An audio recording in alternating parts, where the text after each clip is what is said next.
Welcome everybody. It's time for a very special astrology video where we do a deep dive into Venus retrograde in Capricorn, which is with us from the 19th of December 2021 through the 29th of January 2022. And the reason I have decided to make this a video all by itself is because I was working on the general forecasts for December, and it just ended up taking up all the time and really dominating the conversation and eclipsing the other topics that are also important to have their time in those videos. And so I've decided to give this its own video, and that way we can make sure that we cover all areas of it, and we are able to, of course, leave the general horoscopes when they come out to everything else that's going on in December. I also want to remind everybody, if you ever want to get a session with me, you can go on ahead to my website. It's integrativemysticism.com, and don't forget to like, share, and subscribe. You know I appreciate it. Now, before we go further, I am going to be doing this video in the same format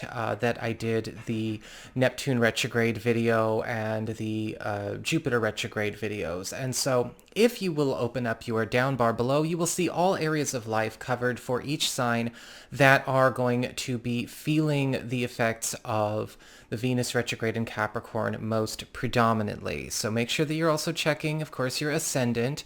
And if you know what sign Venus rules or what signs Venus rules in your chart, then you'll also want to keep an eye on those as well. But this way, you know, we start off the video, you look and see, all right, this is focusing on work and employment. Okay, this is where the Venus retrograde action is going to be most of the time. Or this is focusing on home and family. This is where the Venus retrograde action is going to be most of the time. This will help you get context into everything we are going to be talking about. So I'll give it a second. Doesn't take that long. And now we can proceed. Venus retrograde in Capricorn.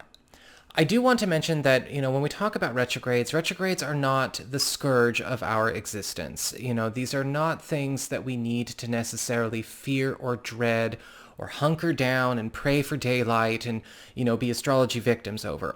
With retrogrades, we are getting an opportunity to ultimately see the flip side of any given experience or any given space in order to make the improvements and evolutions necessary to have the best quality of life. And that is the best philosophy you can have for any retrograde, whether it's Venus retrograde or Mercury retrograde or Mars retrograde or Saturn retrograde. We are getting an opportunity to take a more expansive look at what is going on. Venus retrograde is a very uncomfortable retrograde transit. It is perhaps the most uncomfortable retrograde transit to experience, and so I can understand maybe some trepidation or apprehension about the topic itself because it touches us to our very core. Venus is the planet of emotions, affection, attachment, popularity, favor, and love, as well as even a bit of luxury, right, and pleasure. And so when we have that kind of experience show us its shadow side, it affects us in a much more intimate way than, say, a mere inconvenience, such as a Mercury retrograde. However, we also get to use what comes up, right, when the pressure is put on the cracks that are already there, to understand that it's not about pressure for the sake of some universal sadistic glee. It is there so that we can get rid of the cracks. It is there so that we can actually mend and fix and perfect and correct everything so that it does function in its best, or so that we do have the best life possible. That is the point. And if you take that attitude into the conversations of any retrograde, you are actually able to make empowered and informed decisions about astrology and astrological matters and have a more empowered and evolved philosophy around any application of horoscopes or any kind of divinatory practice. So just something to keep in mind. Venus retrograde, as I said before, can hit us in a very intimate way. And the key words that often come up with Venus retrograde are insecurity, volatility, escapism, impulsivity, indulgences or overindulgences, and to a certain degree immaturity or what might be underdeveloped, as well as potential attachment issues or commitment issues across the board. Venus retrograde in Capricorn hits us in a very funny way, though, because Capricorn is all about structure. It's all about rules, work ethic, how we order and administrate our lives, how things are built, right? What is the scaffolding of every single situation? And so when we have this in combination, we are basically looking at what continues to create, recreate, fortify, indulge, or even amplify negativity in this area of our life as it is either born of, built around, or providing supply for insecurity, volatility, escapism, and immaturity. Venus retrograde can create very difficult interpersonal exchanges in a lot of cases because it brings up sensitive subject matters.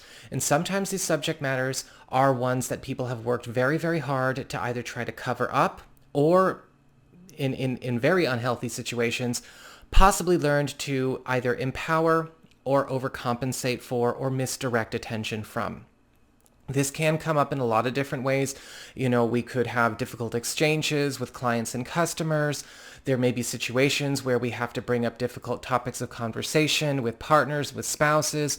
If it's not even between the two of us about our relationship, it may be having to do with, potentially controversial or sensitive topics about the way the family is getting run or how we are handling our interactions with other households, other relatives. Sometimes this does bring it on home, however, and we have to talk about certain attachment issues or certain intimate communications, even as it relates to friendships or business alliances, because they may be fortifying things that are actually doing us harm. With the Capricorn influence in there, now we are talking about the precedent that was set. What about the way we carry on actually keeps creating a reality where this is permitted to exist? And how do we stop? How do we rectify the situation, right? It's not about getting mad at Venus retrograde for putting pressure on cracks that are already there or pushing buttons. The solution is right in front of us. Deal with the cracks. Get rid of the buttons. You don't want your buttons to be pushed? Deal with your buttons. I do want to, as an aside, mention, if you have Venus retrograde in your natal chart, this may also give a lot of insight into either the household environment or the community or maybe community circumstances that you grew up in that may have actually embodied a lot of the experiences we're talking about in this video. The thing about Venus retrograde that we have to remember is that we are working on health above all else. I want to give some practical advice for how to actually handle it so that we don't necessarily become objects at the mercy of its circumstances. Number one, avoid impulsive commitments and exchanges with Venus retrograde. People can be very difficult to deal with during this time because not everybody is at a place, at least not at the time of making this video, where they are working on understanding that just because one is having an emotional experience, it does not necessarily mean that something is happening or something has to be done. Some people don't even know that they don't have to act on their emotions, that they don't have to emote or, take some kind of stance or take some kind of action. And some people don't necessarily know how to observe what they are feeling. And so sometimes what can happen is we might feel that we have to do something because someone else feels they have to do something. We may feel that we have to make an impulsive decision or make a choice or choose sides or, de-evolve into black and white thinking because other people are. You don't have to embody what you are witnessing on the outside. If the entire office is in chaos, you're not a bad person for not doing it. You're not a narcissist for being somebody who knows how to keep their impulses under control. You are not a bad person for knowing how to actually keep your temper, monitor your emotional sensations, and speak clearly and with sincerity. So avoid the temptation or maybe even avoid the pressure or pressuring yourself to go into those kinds of moments of impulsivity. Honor your boundaries during this time. This can be a tough time, especially if people may feel so intensely that they don't really care about other people's boundaries, right? It's kind of a form, the term toxic empath comes to mind, where it's like somebody feels so strongly what they're going through that they are deaf and blind to everything else that's going on around them. And the sense of consideration, the sense of self-regulation, the sense of collateral damage, or the care for another's well-being, it just does not come up for them. So it's going to be incumbent on us to make sure that we know how to honor our boundaries and be like, you know what? We're not going to do this right now. Or, you know what? I'm not going to let you treat me this way. Or, you know what? This is not something that really we need to be exposing everyone and their brother to. Or, you know what? The way that you are communicating this to me right now is not fair, right? You're not keeping things in proportion. Sometimes with Venus retrograde, people have a tendency to blame the straw that broke the camel's back for every other straw they have on their back. That is not fair to you. That's not fair to anyone, right? And I could go into a bit of a tangent about why that person might suffer so much, because the universe will, of course, balance that by being like, that's technically collateral damage. You are making him suffer for everything you've been through in your life when he only did one thing. I'm sorry, honey, you are going to have to get a karmic slap. And that happens, and they don't know that. But anyway, you have to honor your boundaries, ultimately, at this point. And you have to be clear in that. You have to be strong enough to say, I know I can shut this down. I know I can shut down this exchange. Be disciplined in maintaining balance, moderation, and self-control around luxuries, habits, and potential overindulgences. Sometimes when it comes to the Venus retrograde energy, there can be a temptation to self-soothe, self-medicate, or even just simply escape. Keep that in moderation. You don't run from yourself in front of the TV, and you don't run from yourself on the treadmill either. You make sure that you are present, that you are able to actually handle it, right?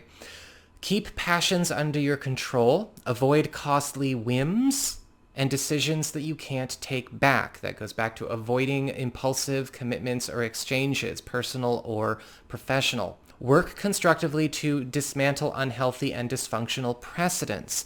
This is incredibly important because you can actually use the events that are precipitated by Venus retrograde to actually enforce rectification, right? We are solving it so that it does not come back. We're not just putting a coat of paint over the cracks that are getting pressure on them. We are either filling the cracks or we're knocking down the wall and we're putting up a new building. But we get a chance to actually fix it.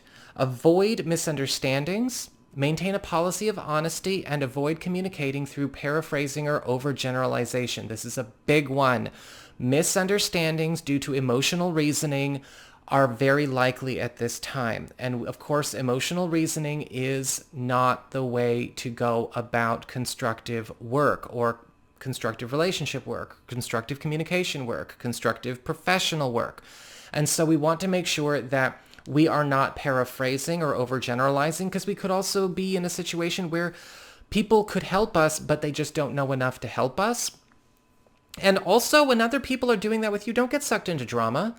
Don't be afraid to say, what did she say exactly? Not your overgeneralization, not your paraphrasing. Maybe don't be that direct, but I'm not talking to them. You might. Don't accept the paraphrasing. Don't accept the overgeneralization.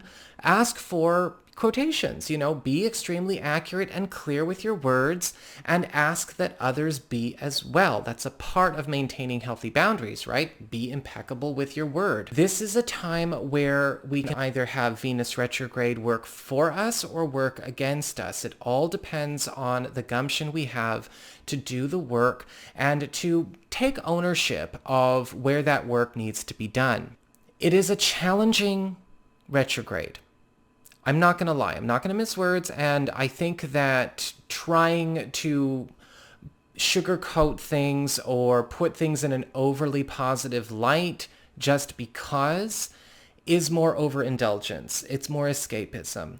And we want to make sure that we understand that this is a time where we can face a lot of demons head on and clear them out for good.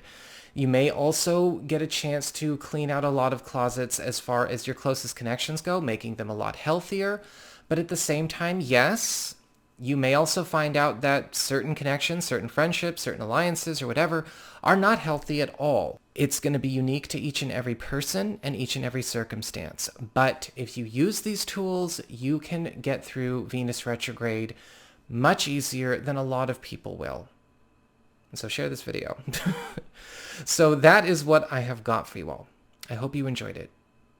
And of course, if you ever want to get a session with me, again, you can go on ahead to my website, integrativemysticism.com, and let me know what you think in the down bar below, or in the comments section below, I should say. And I will be back soon with more astrology. Y'all take care.